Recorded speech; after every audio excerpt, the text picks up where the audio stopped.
Cuando llegó la noche, vino un hombre rico de Arimatea, llamado José, que también había sido discípulo de Jesús.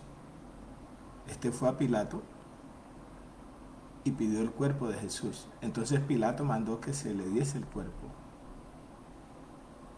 Mi nombre es Nelson Mina Garcés, su servidor, su colaborador en esta causa eterna de la edificación y la predicación del Evangelio a las naciones, con el propósito de que Dios sea conocido, que su voluntad sea conocida en las naciones, en los corazones de los santos, y la tierra se llene del conocimiento de su voluntad.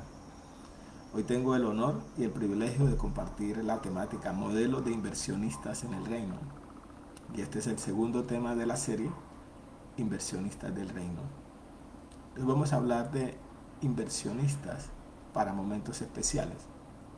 Y vamos a tomar un modelo que es el modelo de José de Arimatea. En la primera enseñanza de esta serie compartimos el modelo de las reinas de Sabá. Y la característica principal para las reinas de Sabá es que los atrae la sabiduría que viene de lo alto. Les encanta oír de Cristo, conocer al Cristo eterno, conocer el misterio, conocer las riquezas inescrutables de su gracia. Y entonces estos inversionistas son atraídos y se mueven de territorios lejanos, porque no les importa lo que tengan que recorrer con tal de poder conocer de ese Cristo de la gloria, de ese maravilloso Cristo, de esas riquezas de su gracia. Y entonces ellos están dispuestos a recorrerse el mundo y a invertir recursos ilimitados para que esa sabiduría se siga extendiendo a muchas naciones y a muchas personas.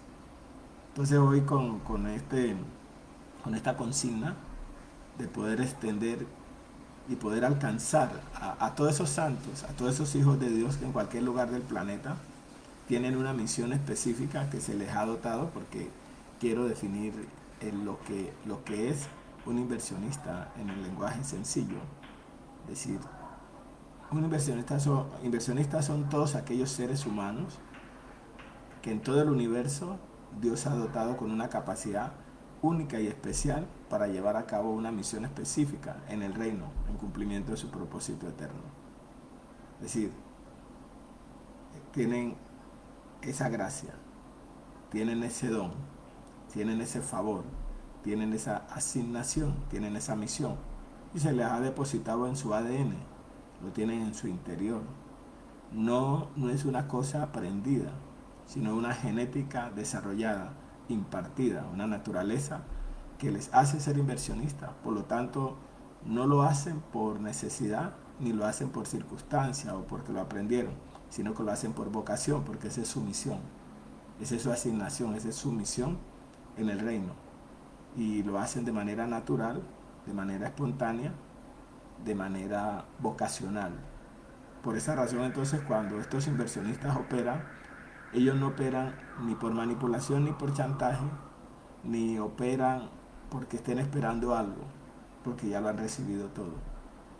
Qué cosa tan maravillosa de la gracia de Dios. Y precisamente en el capítulo, la primera enseñanza del modelo de las reinas de Sabat, nosotros aprendimos que los inversionistas, ellos invierten en gratitud porque han recibido mucho del dador de la vida y el dador de todas las cosas, del Dios vivo que da todas las cosas en abundancia para disfrutar. Luego ellos comparten de esa, de esa, de esas riquezas, las comparten para que el propósito de Dios se extienda en las naciones y para que Dios sea glorificado y el mundo conozca al Dios vivo que nos da todas las cosas en abundancia. Entonces, estos inversionistas son emprendedores que tienen creatividad empresarial, y la creatividad empresarial es la capacidad o inteligencia superior que Dios ha concedido a todo ser humano en la tierra para que desarrolle con excelencia su don o talento especial. O sea, toda persona ha sido dotada por Dios de una habilidad especial para que desarrolle bien cierta tarea en cumplimiento de su proyecto de vida en el reino. Dios ha establecido para la extensión y avance de su propósito eterno en la tierra inversionistas especializados para cada tiempo específico de la historia. Y entonces hoy quiero compartir el modelo de José de Arimatea. que es un inversionista especial. Y quiero entonces hablar del contexto histórico en la que este inversionista aparece, contexto histórico. Quiero hablar del personaje para el cual él es un inversionista asignado. Es decir, la naturaleza, la importancia, el valor del personaje al cual este hombre se le asigna atender. Es decir, eso es también una honra especial cuando a uno se le asigna brindar este tipo de atenciones tan especiales y poder invertir en estas personalidades con esta grandeza y con esta importancia en la historia del universo.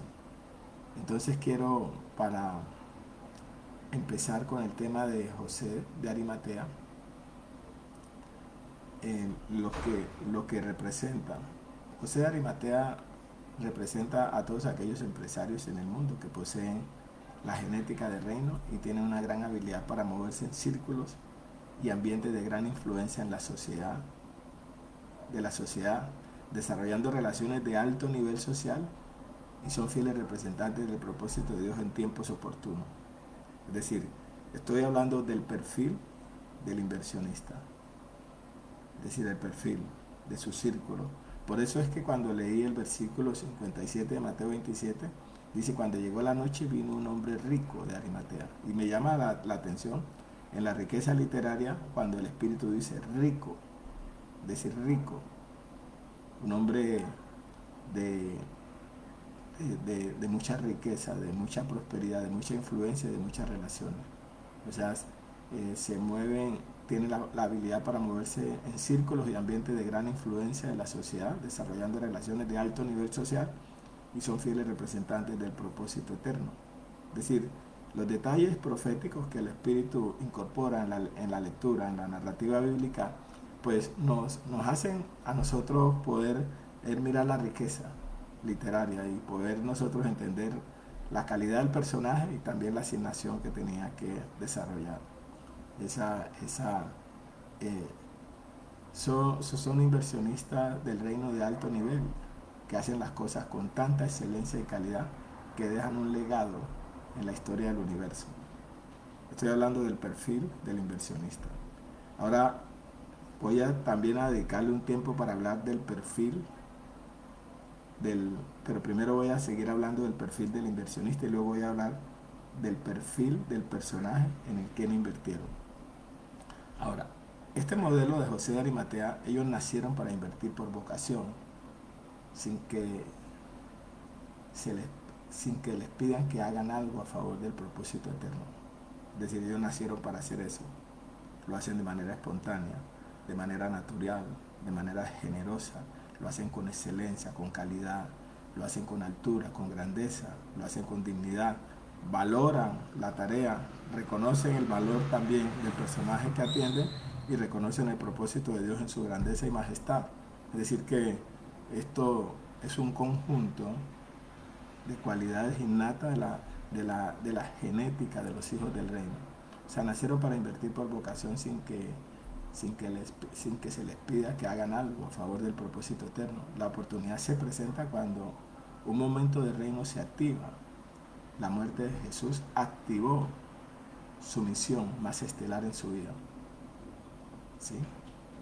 Es decir, muere un personaje que divide la historia del antes y después. Y este hombre, José de Arimatea, con la muerte de este personaje, él descubre que él tiene una misión especial, que él se le asignó una tarea noble, excelente, de alto valor, que el personaje que está dividiendo la historia en nada más y nada menos que el Rey de Reyes y Señor de Señores, que ha visitado la tierra para cumplir una misión de reconciliar la humanidad. Entonces, en esto tengo la tentación de hablar del personaje en el que invirtieron, pero quiero seguir hablando del perfil del inversionista. Ahora, estos inversionistas asumen un riesgo para invertir en un tiempo turbulento, en una situación compleja, social, política y económica, compleja y religiosa. Es decir, pero, pero su genética y su vocación es tan grande y su misión es tan elevada que no se dejan amedrentar por los temores y por los riesgos que implica invertir en un personaje de esta naturaleza. Entonces, ellos invierten, emprenden la misión a pesar de los riesgos y peligros que dicha inversión genera, pero lo hacen por vocación y con gran generosidad a favor de la causa eterna. Es decir, fíjate qué cosa tan compleja en un mundo turbulento donde Dios tiene un propósito, pero nosotros somos luz y somos sal y tenemos una misión por asignación divina. Entonces nos toca asumir los retos, los riesgos, los peligros, las circunstancias, pero precisamente tenemos inmunidad porque se nos asignó como una causa eterna, como una misión de alto nivel que hay que cumplir. Entonces por eso no hay problema en asumir los riesgos, pero también aprovechar las relaciones, la influencia, las conexiones, digamos su prosperidad financiera, sus relaciones sociales, todo eso se suma para que sea la persona indicada en el tiempo oportuno de la historia en el momento específico. Ellos ven y son sensibles a la oportunidad de invertir sin que nadie les pida nada. Lo hacen por vocación y por llamado divino. Dios les dio el poder para hacer la riqueza, para emprender proyectos de inversión de reino de gran tamaño, la sepultura del Rey de Reyes y Señor de Señores. Honorable inversionista, he explicado, he detallado algunos rasgos genéticos de la calidad del inversionista. Ahora quiero hablar del personaje en el cual él invirtió y su proyección. Para mí en este día, es para mí un honor y un privilegio supremo poder compartir contigo, que te encuentres en cualquier lugar del planeta, y recordarte que si tú estás viendo este mensaje, si lo estás oyendo o lo estás viendo, tú eres uno de ellos que perteneces a esa élite, a ese cuerpo de inversionistas que Dios ha escogido para una tarea tan especial. Y realmente es para mí un honor poderte conocer y poderte recordar tu identidad de origen y recordarte el valor que tú representas para el Rey. Eres una persona honorable, de gran estima. Mira cómo Dios lo define ahí en el libro de Isaías, cómo el Señor define a estos personajes que Él asigna para estas tareas especiales. Dice Isaías capítulo 43, hablando de estos inversionistas. Dice así, en Isaías 43:4, porque a mis ojos, te está hablando a ti, me está hablando a mí, porque nosotros somos inversionistas del reino. Nacimos para invertir con alegría, con gozo, con regocijo. Nacimos para hacerlo por naturaleza y hacerlo con vocación de causa y con conciencia de misión. Porque a mis ojos fuiste de gran estima, es decir, en alto concepto, en gran estima. Fuiste honorable, honorable. Fíjate las declaraciones del Rey hacia tu vida y a la mía. Fuiste de gran estima, o sea, en gran estima, en alto concepto. Fuiste honorable y yo te amé. Daré pues hombres por ti y naciones por tu vida. Decir que no temas porque yo estoy contigo.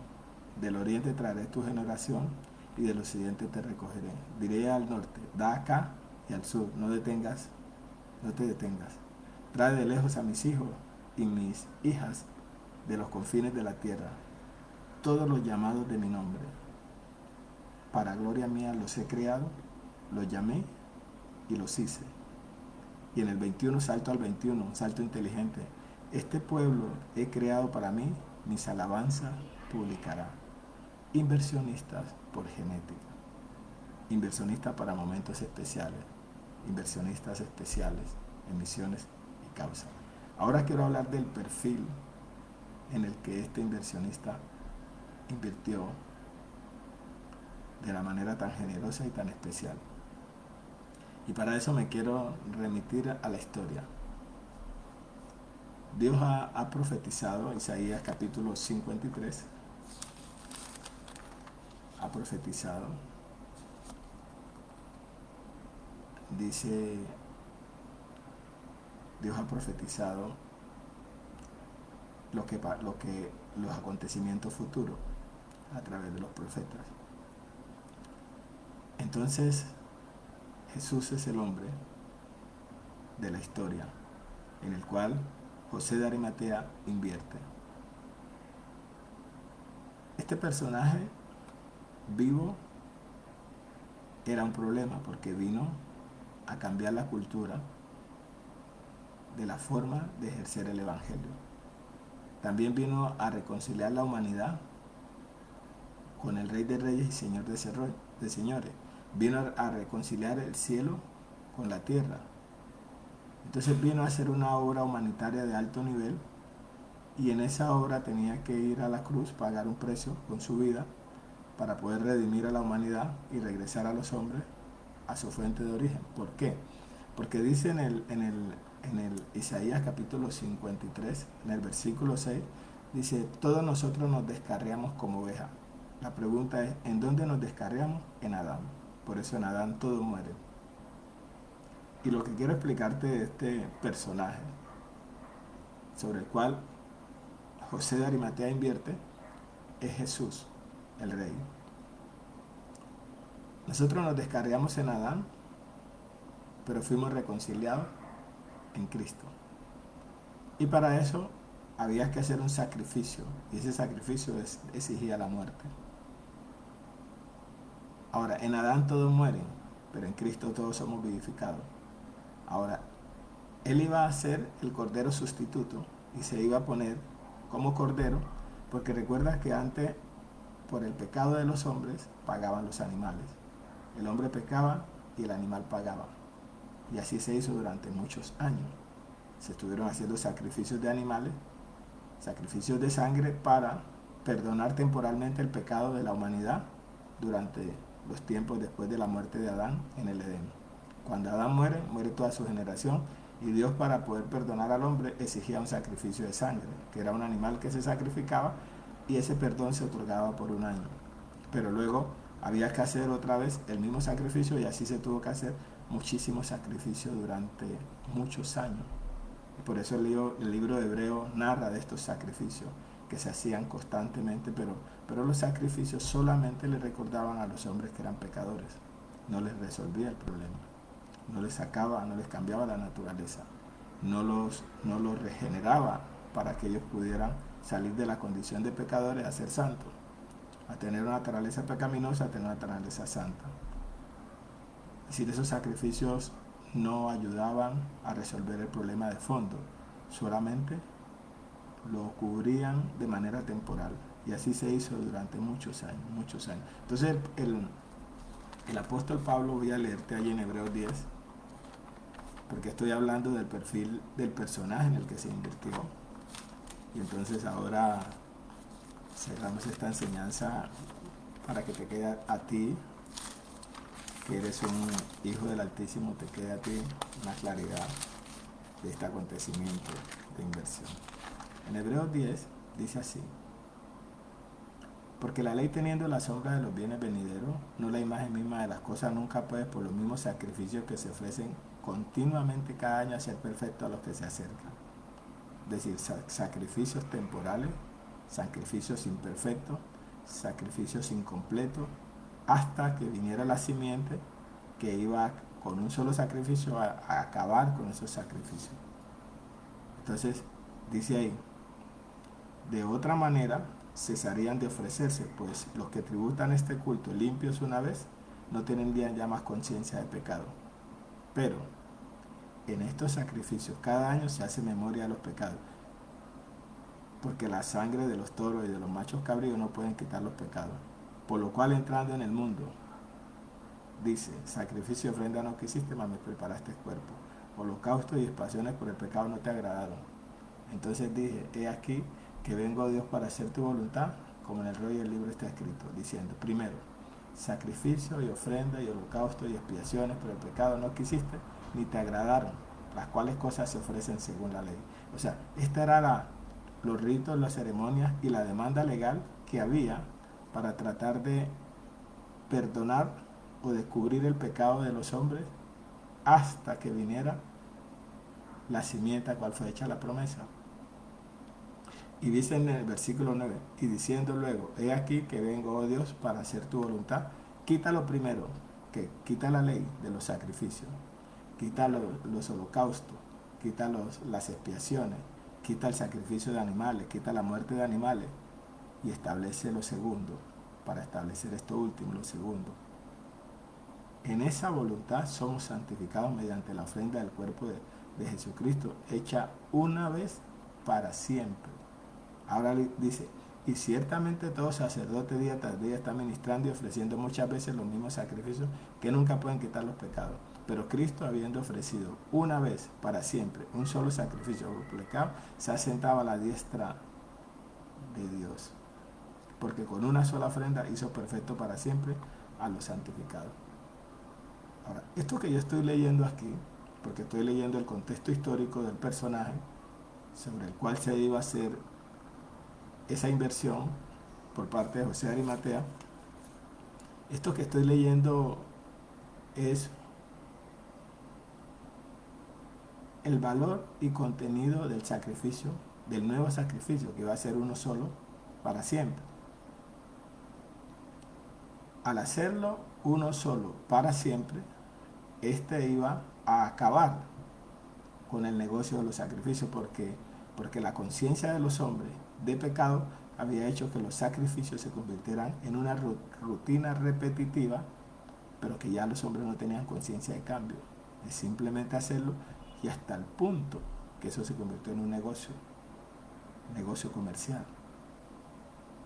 Ya las personas, cuando iban a pecar, ya sabían qué hay que hacer, cuánto hay que pagar. Como hoy cuando un delincuente va a robar, por ejemplo, la ley dice, si usted se roba 100 mil millones, usted paga con 500 mil pesos una fianza y sale libre y se quedó con el resto. Entonces cuando el ladrón sabe que el robo, que la ley lo estimula para que robe, porque si él roba una cantidad superior, él la va a pagar con una menor, entonces él roba y le queda la diferencia. Entonces, de esa manera como se hace hoy en el siglo XXI, que muchos delincuentes saben que la ley tiene unas penas irrisorias, entonces el delincuente roba porque sabe que le va a quedar ganancia del robo. Y lo otro más si le suman que le dan la casa por cárcel. Y también si lo suman que lo premian y lo mandan a otro departamento a seguir haciendo la misma tarea. Es decir, esa es la naturaleza pecaminosa que hace que los hombres se burlen de la ley. Es decir, eso hace que se burlen. Y estos sacrificios eran eso, hacían que la gente se burlara del Señor.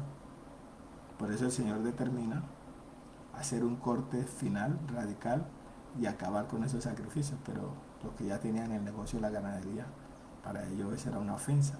Por eso es que cuando Jesús aparece en el escenario y lo presentan como el Cordero de Dios que quita el pecado del mundo, a la gente de la época no le interesaba quitar el pecado. ¿Por qué? Porque el negocio de la ganadería era un negocio multimillonario. ¿Cómo van a quitar el pecado? Y entonces, ¿qué hacemos con la ganadería? ¿Qué hacemos con los corderos que vendemos, que nos genera tanto dinero? ¿Y cómo es que este impostor y todo este falso profeta viene a decir que él es hijo de Dios y que él quita el pecado con su sacrificio? ¿Cómo va a acabarnos con el negocio? Por eso este personaje adquiere una importancia capital, pero se vuelve muy molesto para la gente de su época, porque venía a sabotear las costumbres de muchos años, donde ya el negocio había crecido y se había vuelto un negocio familiar, generacional.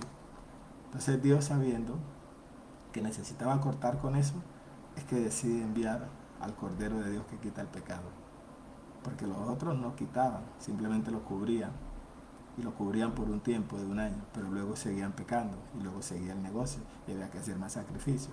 Y por eso es que dice que se tenían que hacer muchos sacrificios, muchos. Y por eso dice ahí en el versículo 11 de Hebreos 10, y ciertamente todo sacerdote está día tras día ministrando y ofreciendo muchas veces los mismos sacrificios que nunca pueden quitar los pecados.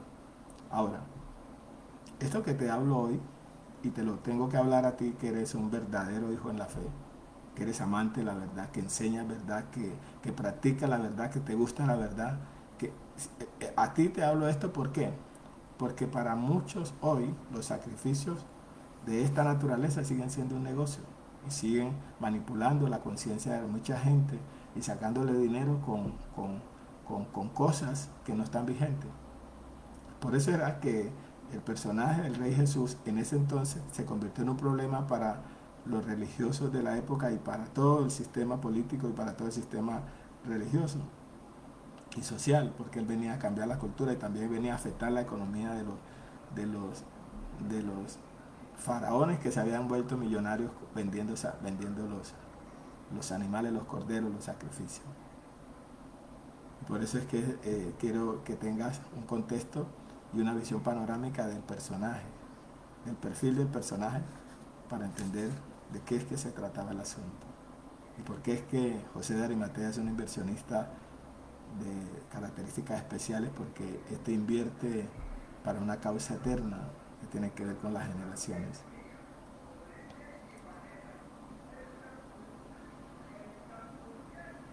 Oro a Dios en el poder del acuerdo para que espíritu de revelación en tu vida y en la mía nos permitan entender esta verdad y comprender las escrituras para que conozcamos la verdad que nos hace libres y podamos salir de la sombra y caminemos en la realidad. Podamos salir del antiguo pacto y caminemos en el nuevo pacto. Podamos salir de ser ministros, ¿sí?, de la ley a ser ministros de la gracia, a ser ministros de la verdad presente, ministro competente de un nuevo pacto. Oro para que los ojos de tu entendimiento sean iluminados por el Espíritu y tú puedas entender las Escrituras y conocer al personaje resucitado de Cristo el Señor, que ahora se incorpora en tu vida, te saca a ti y a mí de la sombra, de los símbolos, de la figura y te introduce en la realidad eterna de una vida de comunión íntima por naturaleza divina.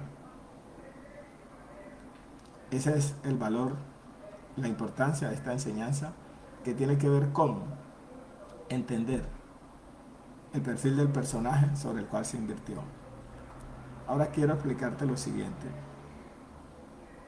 Los profetas, ellos profetizaron, todos los profetas profetizaron de este personaje. Y profetizaron de lo siguiente en 1 de Pedro capítulo 1.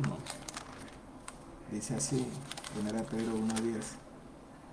Los profetas que profetizaron de la gracia destinada a nosotros. Es que fíjate, porque la ley por medio de Moisés fue dada, pero la gracia y la verdad vino por medio de Jesucristo. Gracia destinada a nosotros. ¿Eso qué significa? Que hay una generación después de la cruz que iba a recibir una gracia pura, una gracia original, una gracia genuina, una gracia verdadera, y la iba a recibir en Jesucristo con su resurrección.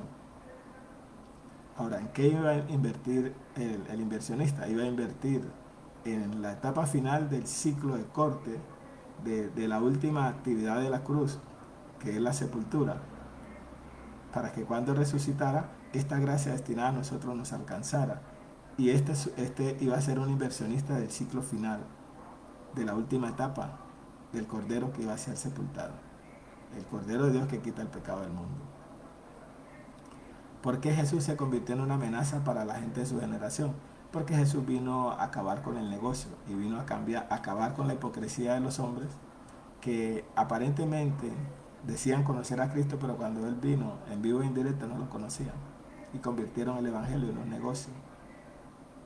Entonces, los profetas que profetarán de la gracia destinada a nosotros inquirieron y diligentemente indagaron acerca de esta salvación, escudriñando qué persona y qué tiempo indicaba el Espíritu de Cristo que estaba en ellos, el cual anunciaba de antemano los sufrimientos de Cristo. Sufrimientos. Los dolores que iba a sufrir, el rechazo que iba a tener, la violencia con la que lo iban a tratar. pero que todo eso iba a producir una gloria postrera. Dice, el cual anunciaba de antemano los sufrimientos de Cristo y las glorias que vendrían tras ellos. Es decir, ese sacrificio iba a traer una gloria postrera. Gloria postrera. La primera gloria era la gloria de la sombra, pero la gloria postrera es la realidad eterna. Cristo en nosotros, habitando en nosotros como esperanza de gloria. Ahora, te doy más detalles del personaje, del perfil genético del personaje. En Isaías capítulo 53 hablan de lo que iba a ser el ministerio terrenal del rey en cumplimiento de su misión de salvación eterna, que venía a salvar la humanidad de la muerte de Adán, salvar al hombre del pecado, salvarlo de la ley, salvarlo de la sombra para traerlo, salvarlo del valle de sombra, salvarlo también de la potestad de las tinieblas para introducirlo al reino de la luz y del conocimiento.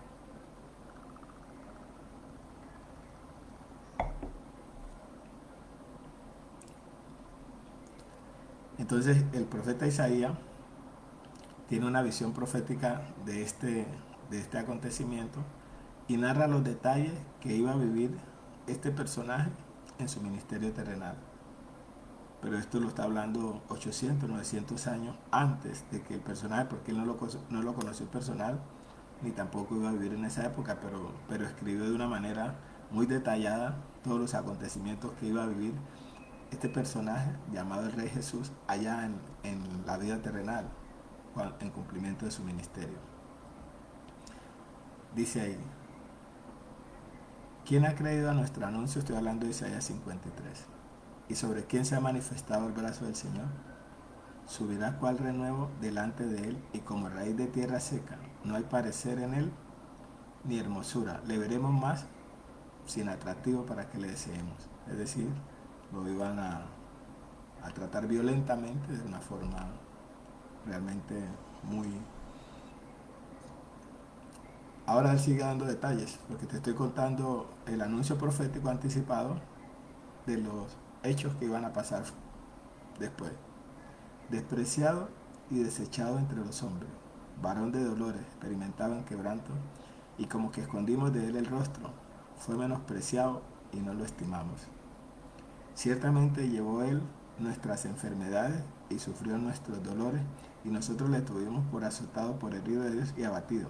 Mas él herido fue por nuestras rebeliones, molido por nuestros pecados.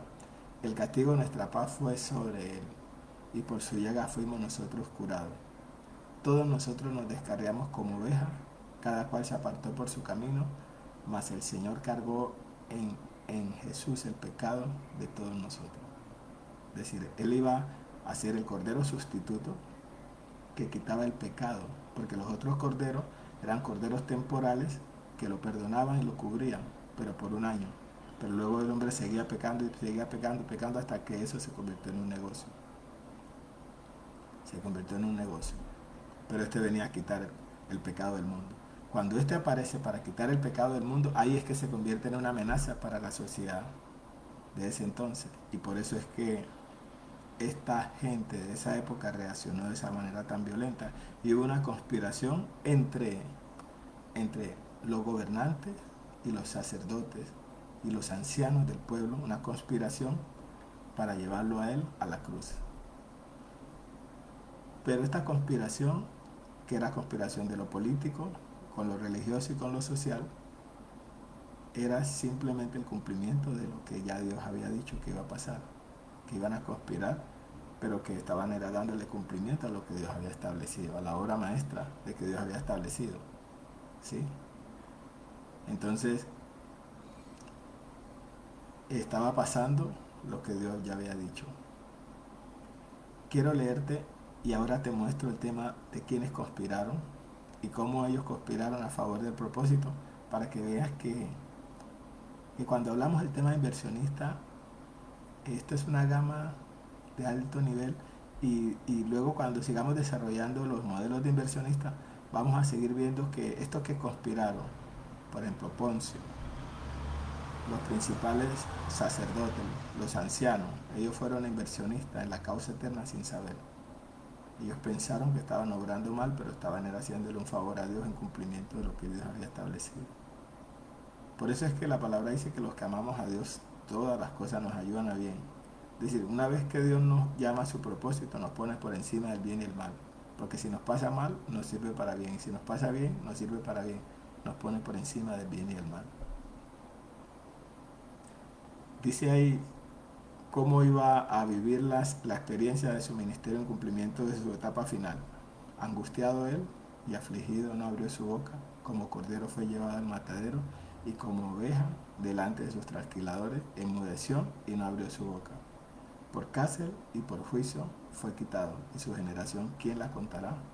Porque fue cortado de la tierra de los vivientes, y por la rebelión de mi pueblo fue herido. Y aquí hay algo que quiero destacar y lo voy a dejar ahí. Lo voy a leer, lo destaco, pero luego lo aplicamos. Y se dispuso con los impíos su sepultura. Es decir, este es un paréntesis que hacemos, lo ponemos corchete, le ponemos entre paréntesis. Y se dispuso con los impíos su sepultura, mas con los ricos fue en su muerte, aunque nunca hizo maldad, ni hubo engaño en su boca. Esto lo dejamos allí y luego lo explicamos al final. Este versículo 9 de Isaías 53. Siendo un paréntesis de importancia, resaltando este valor superlativo. Versículo 10. Con todo eso, el Señor quiso quebrantarlo, sujetándolo a padecimiento. Cuando haya puesto su vida en expiación por el pecado, verá linaje, vivirá por largos días y la voluntad del Señor será en su mano prosperada. Verá el fruto de la aflicción de su alma y quedará satisfecho. Por su conocimiento justificará a mi siervo justo a muchos y llevará las iniquidades de ellos. Por tanto, yo le daré parte con los grandes, le daré parte con los grandes y con los fuertes repartirá despojo, por cuanto derramó su vida hasta la muerte y fue contado con los pecadores, habiendo él llevado el pecado de muchos y orado por los transgresores.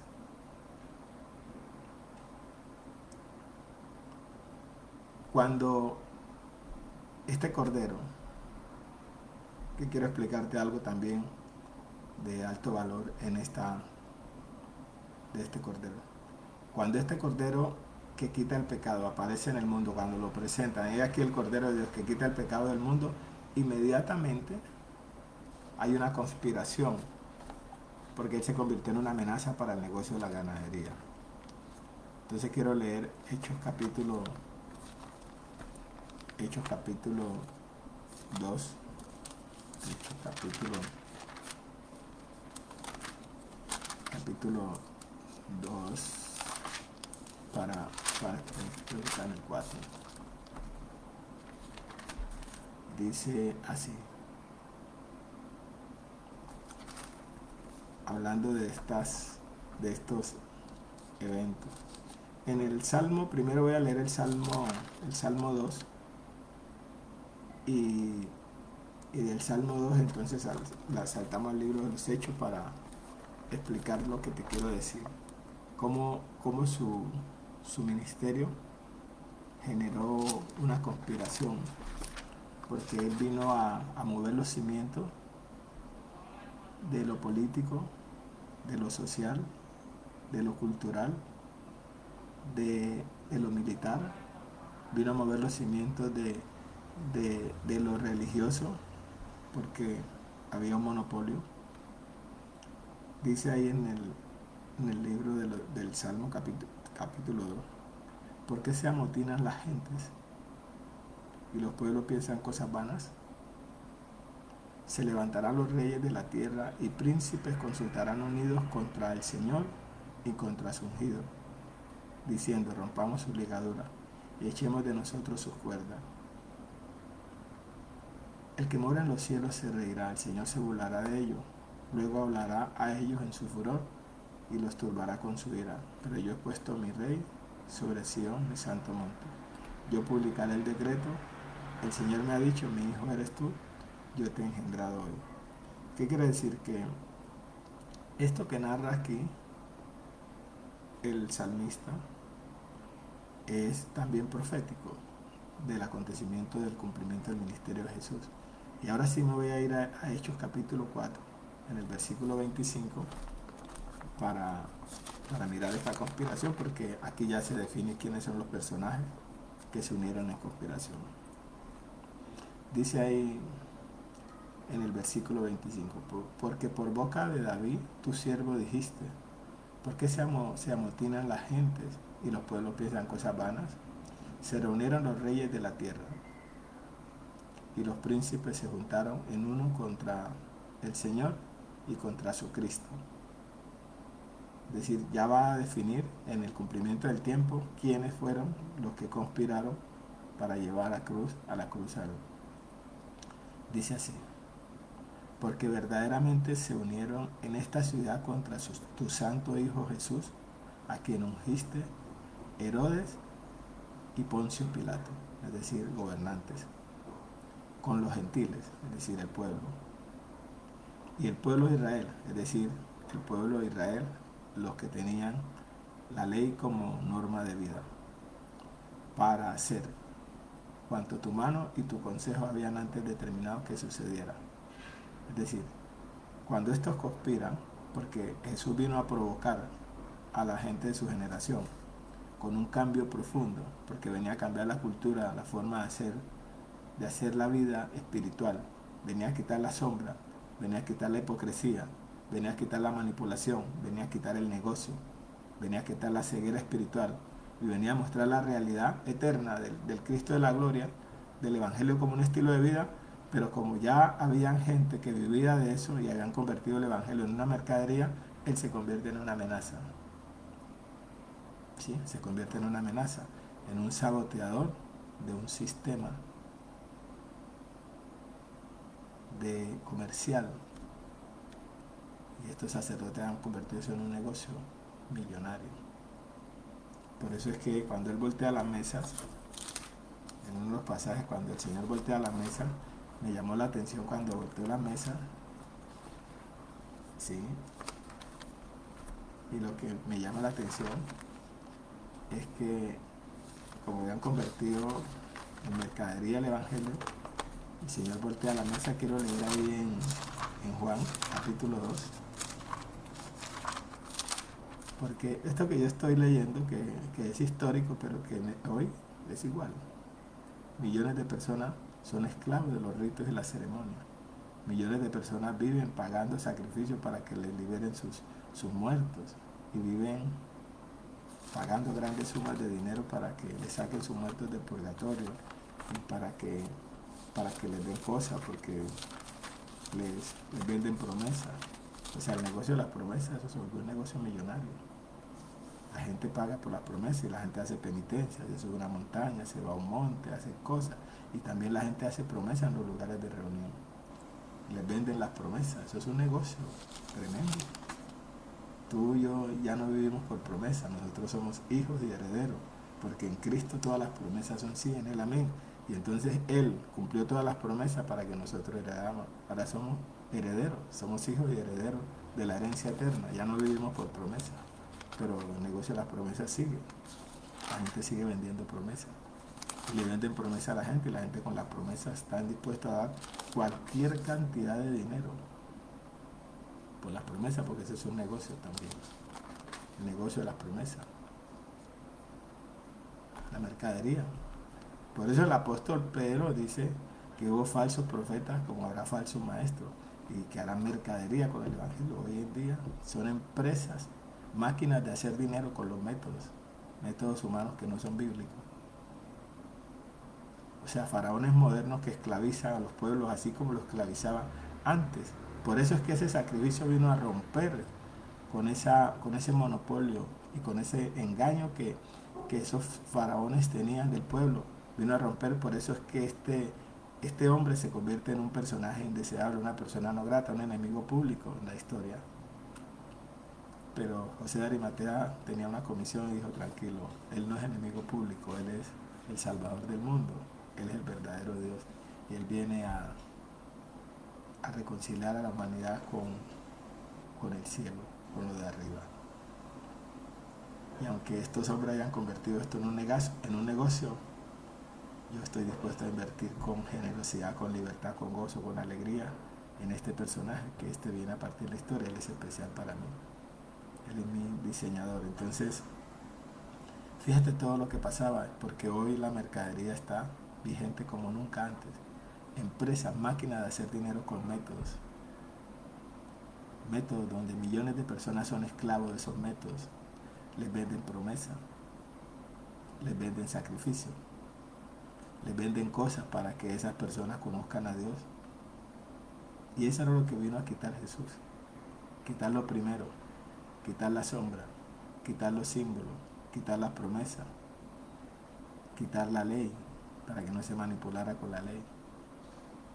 ¿Sí? Quitar el pecado para que no se manipulara con el pecado. Todo eso lo hizo Él en un solo sacrificio y lo hizo perfecto para siempre. Ahora los santos somos santos en perfección. ¿En qué consiste la perfección? Somos perfectos, pero necesitamos conocer la perfección por revelación. Por eso es que nos tienen que alumbrar los ojos del entendimiento para conocer la plenitud de Cristo y nosotros poder operar desde la realidad y no desde la sombra. Pero, Padre Santo, esa es la tarea y confiado plenamente que cada mensaje que Dios haga por hombres y mujeres en las naciones va a llevar la claridad a que los santos puedan entender la verdad que los hace libres, conocer la verdad, porque ese es realmente el valor, conocer la verdad. Ahora quiero explicarte cómo Jesús hace una acción de ahí en Juan 2.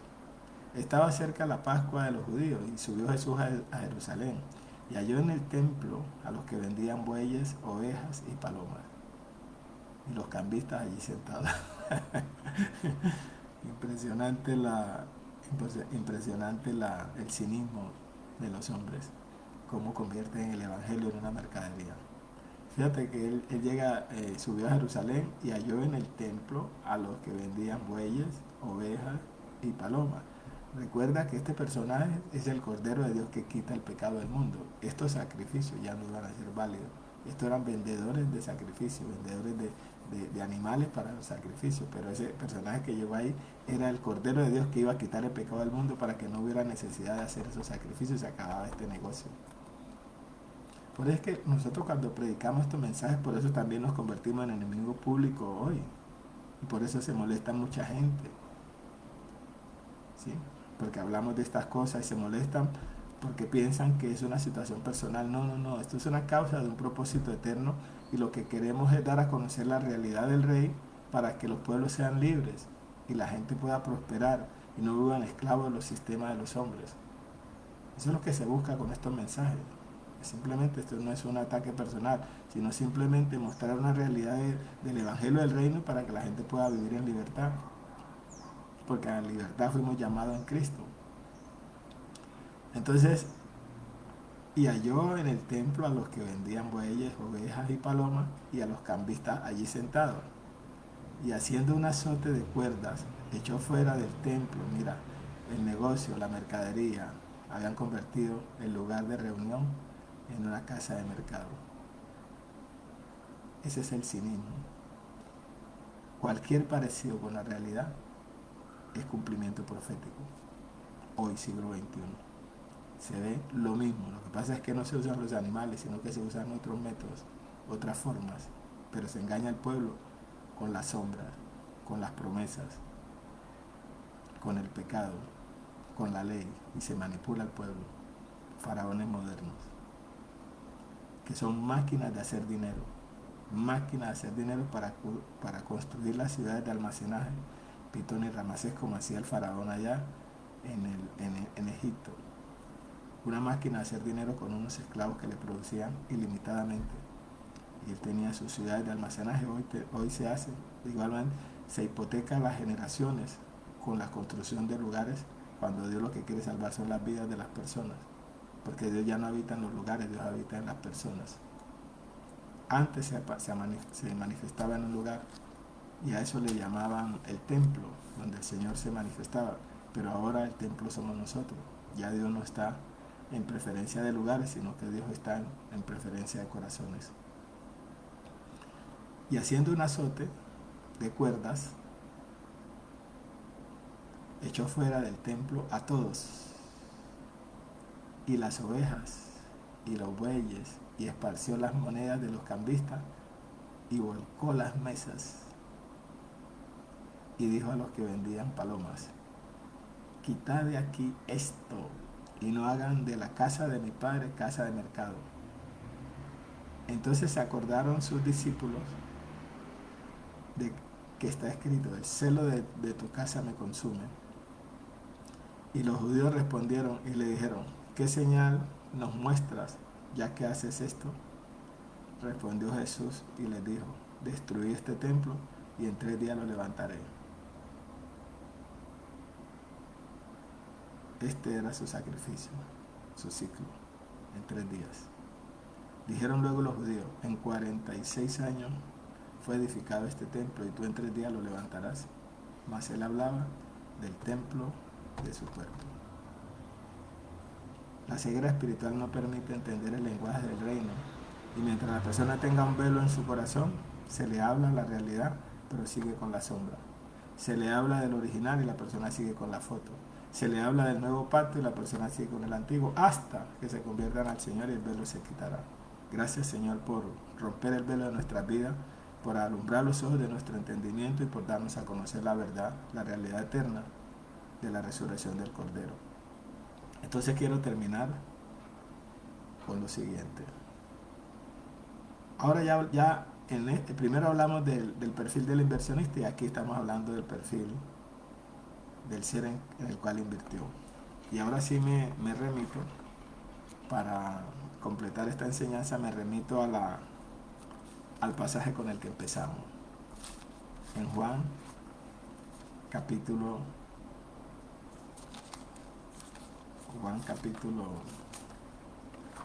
pues nosotros empezamos leyendo Mateo, pero voy a leerlo, sí, Mateo 27. Empiezo con Mateo 27, termino con Mateo 27.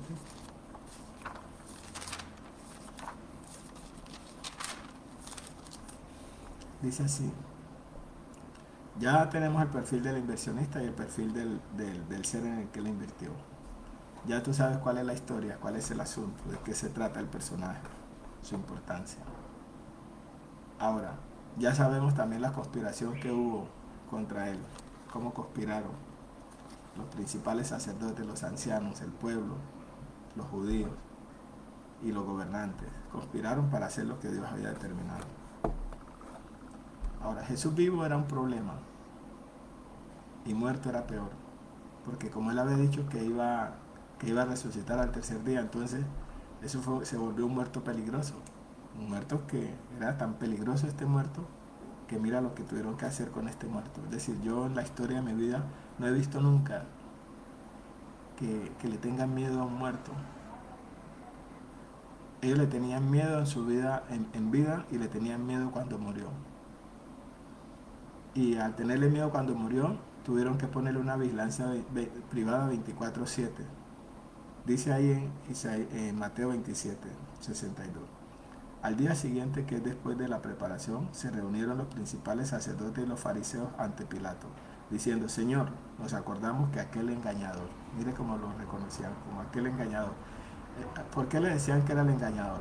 Porque venía a traer la verdad, porque venía a libertar al pueblo, porque venía a abrir los ojos del entendimiento, porque venía a quitar la ceguera espiritual, porque venía a acabar con el negocio de la mercadería, el negocio de las promesas, venía a acabar con todo eso, con el negocio de la ley. Nos acordamos que aquel engañador dijo, viviendo allí aún: después de 3 días resucitaré. Manda pues que se asegure el sepulcro hasta el tercer día, no sea que vengan sus discípulos de noche y lo hurten y digan al pueblo: resucitó entre los muertos. Y será el postrer error peor que el primero. Y Pilato les dijo: ahí tienen una guardia, y asegúrenlo como saben. Entonces ellos fueron y aseguraron el sepulcro, y sellando la piedra y poniendo la guardia. Estaban vigilando a un muerto peligroso. Fíjate el peligro, lo peligroso que era este muerto, que había que ponerle vigilancia privada 24/7, una guardia 24/7, porque era un muerto que ellos le tenían miedo que pudiera resucitar. Tú ya sabes la historia, que él resucitó, porque hoy no voy a contar la historia. Hoy quiero hablar del inversionista que participó en el entierro, en la sepultura de este rey.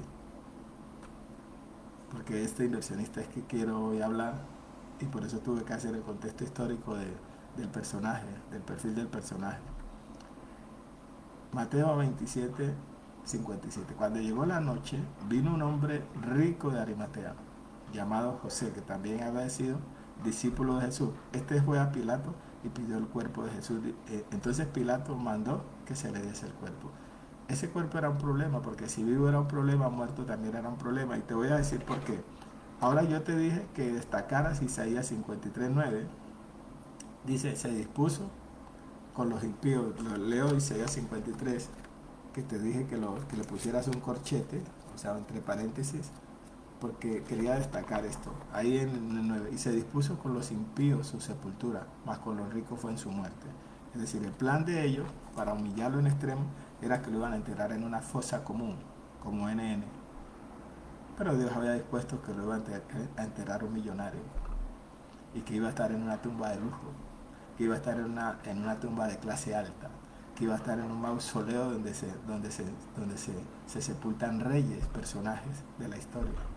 Y por eso, para eso se necesitaba un inversionista de clase alta, un inversionista de alto nivel, de relaciones especiales, que tuviera influencia. Por eso cuando él llega, entra y tenía confianza, porque era un personaje rico, tenía influencia, y entra en el momento oportuno para tomar este caso y quitarles a ellos la oportunidad de llevarlo a una fosa común con los impíos para enterrarlo en una tumba de lujo. Este fue a Pilato y pidió el cuerpo de Jesús. Entonces Pilato mandó que se le diese el cuerpo, y tomando José el cuerpo, lo envolvió en una sábana limpia y lo puso en un sepulcro nuevo que había labrado en la peña, y después de hacer rodar una gran piedra a la entrada del sepulcro se fue. Ahora voy a saltar aquí a leer y termino leyendo allá en Juan capítulo, el mismo pasaje, Juan capítulo, el mismo tema, 19. Juan 19:38 dice así: después de todo esto, José de Arimatea, que era discípulo de Jesús, pero secretamente por miedo de los judíos. Fíjate cómo tenía que ser su discipulado secreto, porque tenía miedo de los judíos, porque cualquiera que se declaraba simpatizante o seguidor o que se identificaba con él era enemigo público. Después de todo esto, José de Arimatea, que era discípulo de Jesús, pero secretamente por miedo de los judíos, rogó a Pilato que le permitiese llevarse el cuerpo de Jesús, y Pilato se lo concedió. Entonces vino y se llevó el cuerpo de Jesús.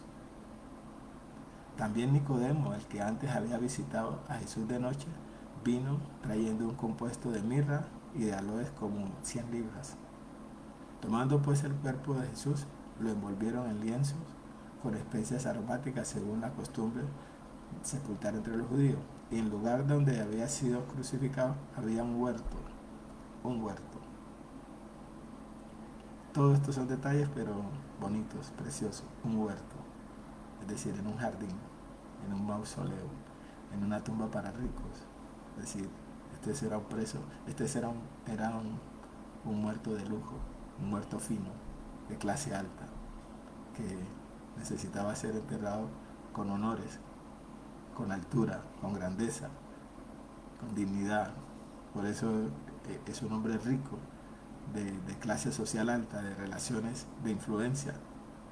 Y el lugar donde había sido crucificado había un huerto, y en el huerto un sepulcro nuevo, en el cual aún no había sido puesto ninguno. O sea, iba a estrenar ese mausoleo, con piedra tallada, con lujos, con detalle, por la dignidad del personaje, por la grandeza del rey.